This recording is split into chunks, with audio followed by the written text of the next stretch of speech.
Hi, I'm Gadd, and I'm here doing advanced dry tooling tactics.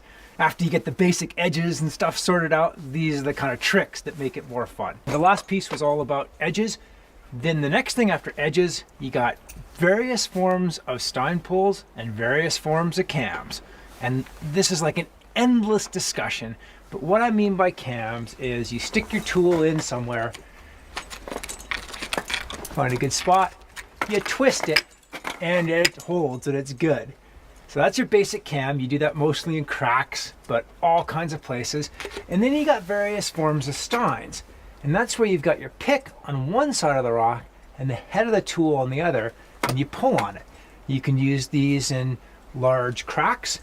You can flip them upside down. Your classic like competition Stein pull is like that, where you've got the pick on something, and they're really good. There's massive amounts of force here, so it does tend to break the rock if it's a bit shattered.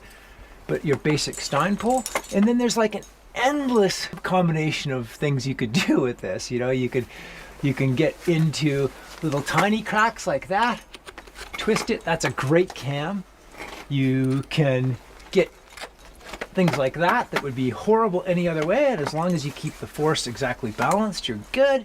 You know, it's just a world of combinations. And then the final one is what I call mank, things like this. You just stick your, this rules in Scotland. Scotland is home of the weird in terms of climbing, not the people. People are awesome, but in terms of the climbing, things like this are all the time. And in alpine climbing, you tend to do a lot of stuff like this, where you maybe stick your tool in and just pull on it, or get some kind of like weird combination hook, snaggle kind of disaster, and then pull on it. It's just the mank. It's all that stuff. So a couple principles in all of this. For a cam or a Stein pull of any kind, or a mank move of any kind, once you set it and you test it, so I'm going to do my little cam here. If I pull straight down, it's no good. But as soon as I twist it, oh yeah, that's pretty good. But if I move underneath it, then it's going to rip. So just like any other dry tooling, you've got to set the angle of pull and then keep it exactly constant as you move up. You can't just start twisting it like more and more and more, or let it fall down or it'll pop. So set the placement, keep the pull constant by keeping your body organized and moving around that placement, and then go up. So a few specifics about cams, any of these things really, the more pick you can get in there, the better. If you're just on the edge of the crack, it's like a really small nut. The crack might break under the force of the torque, but if you can get more in there, sometimes you can even give it a whack. Now you've got something that's truck. Like you can really, that's cammed, it's not coming out. That's really solid. You can also flip this upside down. Cam it like that, that's actually really good. You can cam them like anywhere, and you can use that at that, as long as you keep that torque the same, it's as good as the rock is. How good is the rock? Well, we're in the Rockies, so variable. This is actually pretty water washed and good, I'd trust that. But if it's granite, it's even better. So you've got your basic cams like that, flip the tool like that, and then if it's a wider crack, you'll have to use more of your pick. Get more of your pick into there to make it, there we go. Yeah, that's good. And the more you pull on that, the better it is. That's the weird thing about it. Everybody always wants to be gentle with these things, but the more twist you apply, the more solid it is until the rock blows up. But I can't just relax it. If I come down here, it falls right out. So when you're climbing, it's kind of tricky because you have to be creative with your body position. I can't just like come over here, it'll pull. I gotta set it. And as long as I'm pulling on it like this, it's good to go. I can make a big move and it's super helpful. Or flip it around like this.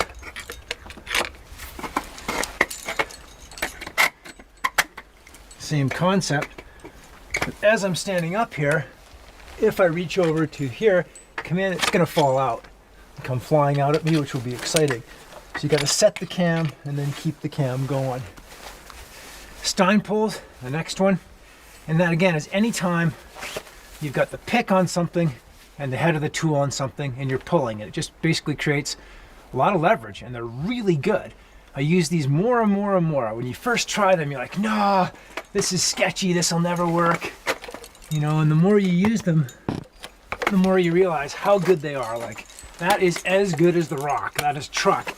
And the advantage to your upside down Stein pull here is you can reach like a really long way off of them. You can go like way up there. Works really well. But again, if you start pulling sideways, it comes out. If you start letting the pick wobble all over, it comes out. You've got to set it and then hold it. And the same rules apply that apply to edges. 90 degrees to the kind of axis of the hold, 90 degrees to the rock, and then don't let it flop around. These are the most obvious one, these kinds of upside down Stein pulls. You see them in comps all the time, and they're really useful in especially in like weird alpine terrain. I use these a lot, but you can also do them, you know, cracks like this. I climb a lot of like hand to fist cracks with my ice tools, using my tools like this. This works really, really well. You can actually, you know, you fully load it up on it. You're good to move. So set it and move on it. And there's another classic one here. Once you start having an eye for these, they're everywhere. Like, that would be really hard to get any other placement in, but that is truck. And again, evaluating it from below, you can do the same sort of axis test, wobble it back and forth like that. Is it any good? And then keep it perfectly balanced there. It all relates. And then the mank, you know, a lot of times in alpine climbing, you're doing things like hooking flakes, but the same rules apply. You've got to set the tool at the angle it's going to hold and then keep it there. So that 3-axis idea from the basic dry tooling, you can evaluate it. Does it hold an outward pull? Does it hold a sideways pull? If so, which direction? Yeah, that's good that way. And then what happens if I wobble the tool like that? So that's good. Like, this is really common in alpine dry tooling. You'll get some feature like that, and it's like, it's great this direction, but if you let the tool come this way, it's coming out. If you let the tool wobble, it's coming off. You have to do that evaluation and visualize in your mind how that thing works, and then as you climb up, keep it like totally smooth.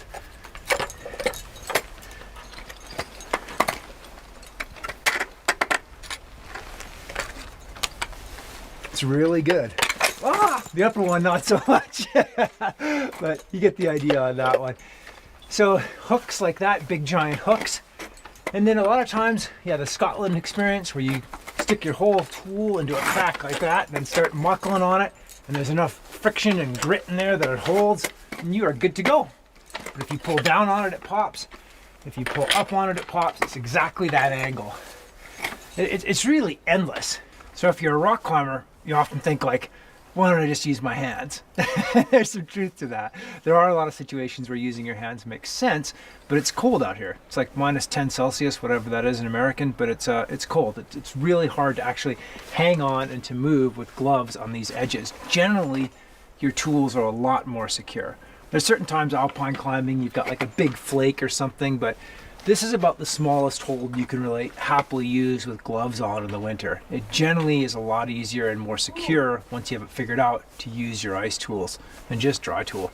Dry tooling's awesome. It's a way to reach icicles. It's a sport into its own. It's awesome. I love it. So yeah, practice, top rope lots, try different things, figure out where the edges are, and have a great time. And we'll see you out there.